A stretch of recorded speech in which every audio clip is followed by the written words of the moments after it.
Hi guys, ಇವತ್ತೊಂದು video update ಮಾಡ್ಬೇಕಿತ್ತು, ಅದಕ್ಕೆ ಬಂದಿದ್ದೀನಿ.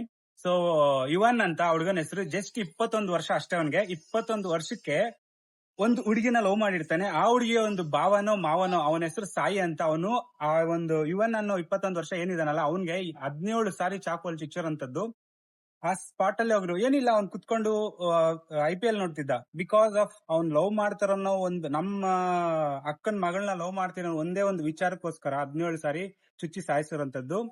ಇದಕ್ಕೆ ಹೇಳೋದು ನಾನು, ನೋಡಿ ಪ್ರೀತಿ ಮಾಡಿ. ಯಾವ ಏಜ್ ಅಲ್ಲಿ ನೀವು ಲವ್ ಮಾಡ್ತಿದ್ರ, ಲವ್ ಅಲ್ಲ. 24, 25 ಏನ್ ಏಜ್ ಇರುತ್ತಲ್ಲ, ಇದು ನಿಮ್ಗೆ ಲವ್ ಅನ್ನೋದು ಸ್ಟಾರ್ಟ್ ಆಗುವಂತದ್ದು.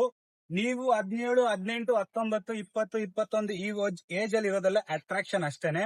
ನೋಡಿ, ಇವಾಗ ಯಾರೋ ಒಂದ್ ಹುಡುಗಿಗೋಸ್ಕರ ಮತ್ತೆ ಬ್ಲರ್ ಮಾಡಿರೋಂತ ಹುಡುಗಿನ ಮಾತ್ರ, ಹುಡುಗನ್ ಫೋಟೋ ಹಾಕಿದಾರೆ, ಹುಡುಗಿ ಫೋಟೋ ಮಾತ್ರ ಬ್ಲರ್ ಮಾಡಿದ್ದಾರೆ.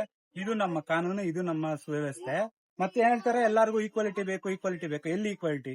ಆ ಹುಡುಗಿ ಫೋಟೋ ಮಾತ್ರ ಬ್ಲರ್, ಹುಡುಗನ್ ಮಾತ್ರ ಅನ್ಯಾಯದ ಸಾವು. ಅಪ್ಪ ಅಮ್ಮ ಅಕ್ಕ ಎಲ್ಲಿ ಹೋಗ್ಬೇಕು ಇವರೆಲ್ಲ? ಇದಕ್ಕೆ ಹೇಳೋದು, ಯಾರನ್ನ ಪ್ರೀತಿ ಮಾಡ್ತಿದೀವಿ, ಯಾರನ್ನ ಪ್ರೀತಿ ಮಾಡಕ್ ಹೋಗ್ತಿದೀವಿ, ಅವ್ರ ಬ್ಯಾಕ್ ಗ್ರೌಂಡ್ ಇವ್ರು ನೋಡ್ಕೊಂಡು ಪ್ರೀತಿ ಮಾಡಿ. ಸುಮ್ನೆ ಹುಚ್ಚುಚ್ಚಾಗಿ ಪ್ರೀತಿ ಮಾಡಿ. ಇವಾಗ ನೋವಲ್ಲಿರೋದು ಅವ್ರ ಅಪ್ಪ ಅಮ್ಮ, ಅವ್ರ ಅಕ್ಕ.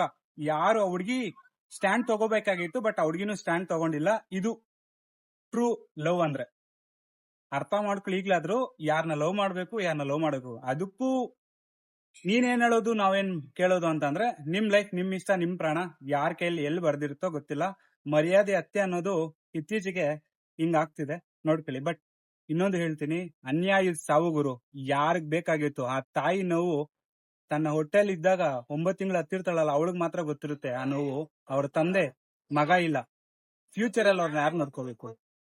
ಸಾಯಿ ಅನ್ನೋನು, ನಿಜ ಹೇಳ್ತೀನಿ, ಈ ದೇವ್ರ ಅನ್ನೋನೇ ಇದ್ರೆ ಅವನಿಗೆ ದೇವ್ರು ತೋರ್ಸ್ತಾನೆ. Thank you, Ishaq.